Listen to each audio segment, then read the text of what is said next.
It's been a busy few days at the Hermitage. There's nowhere near any road, so you have to sort of drag everything down, and one of my wonderful helpers, Lisa, is doing just that. Well, a team of helpers, and she's doing a grand job. She's got the strength of 10 men. She's remarkable, really. Anyway, there we go. Let's get all this timber down. We're going to erect a shower.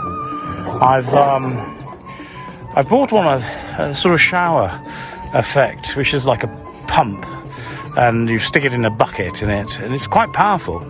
And anyway, the idea is to build a shower cubicle. I'm not saying I'm beginning to stink.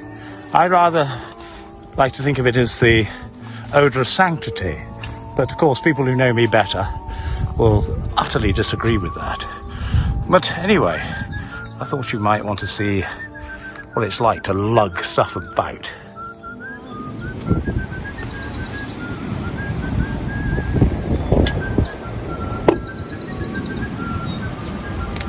Well, welcome to my deck.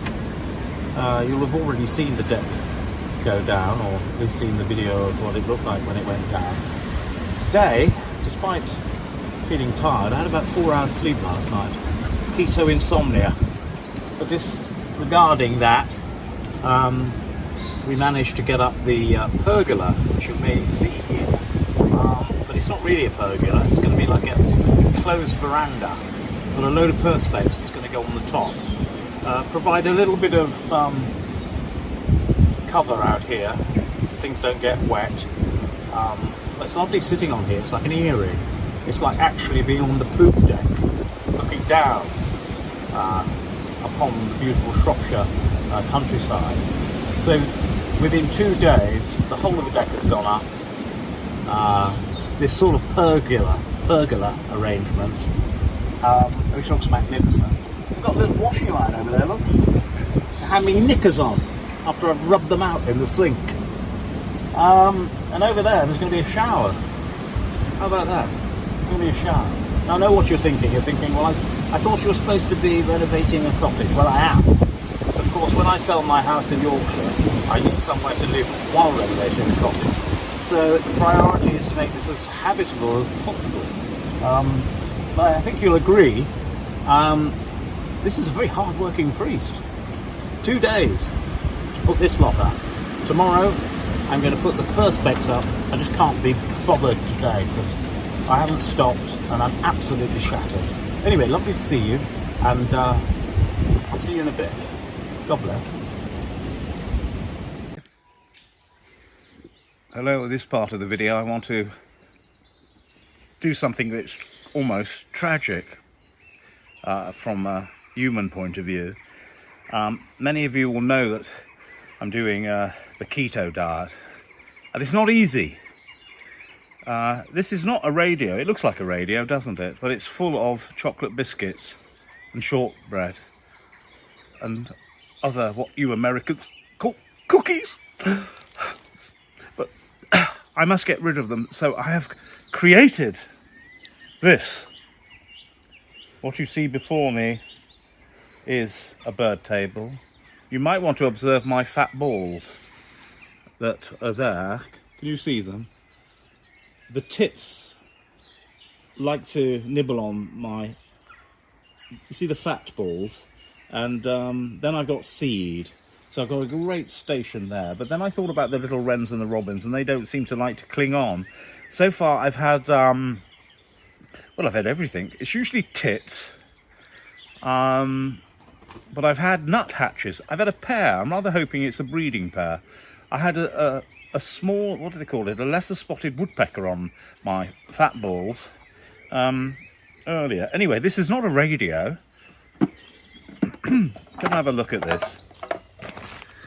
Look at that. Doesn't that look gorgeous? All of it is going to go to the birds because I'm on keto. I'm not allowed to eat any of this. Was in the caravan when I arrived, and so it begins, my friends. The sad, look at that, It all has to go. Dare I do a chocolate biscuit, I ask myself. Yes. Oh no, I can't. It's just making my hand messy.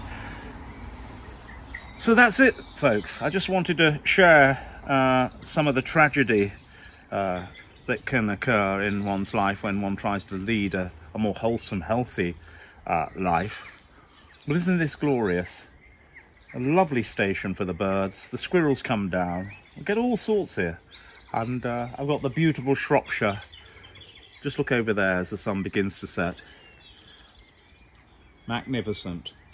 And the wonderful, do you see over there, I've built a deck. I've got a bit more wood to put on it. Many of you will say, well, that doesn't look like a deck because you've got the inverted planks. The Americans understand how to put planks on, but we British are stupid, and so we have the furrows facing upwards that just get full of detritus.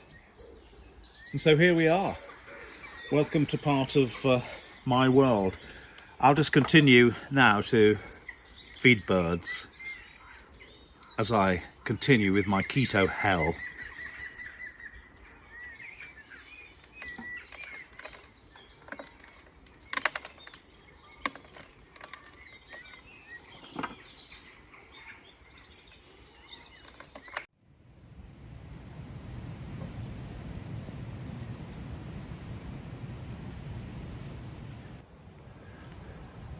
During the night,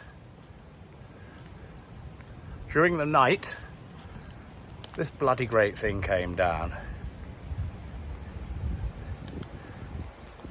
I thought it might have been ash dieback. Maybe somebody could say something in the comments. But the frightening thing is, we've got a lot of trees in my little woodland. And some of them hang over the house. And if this tree had been any closer up to that tent, I would have been squashed in the night had I been in it. But I'm not. I'm in a caravan at the moment further up. But there are trees everywhere threatening to fall on top of one. So the good news is I'm alive. The good news is that I've probably got about 5 years worth of firewood just in this one tree, which is huge and dense. And looks absolutely burnable as it is. The bad news is it's broken me fence, and not that that's a huge problem, but it also is a reminder that we live in a precarious situation a lot of the time, and we don't really understand or think about it often enough. But anyway, it's a wonderful reminder of the forces of God, the power that exists above and beyond ourselves. See you on the next video.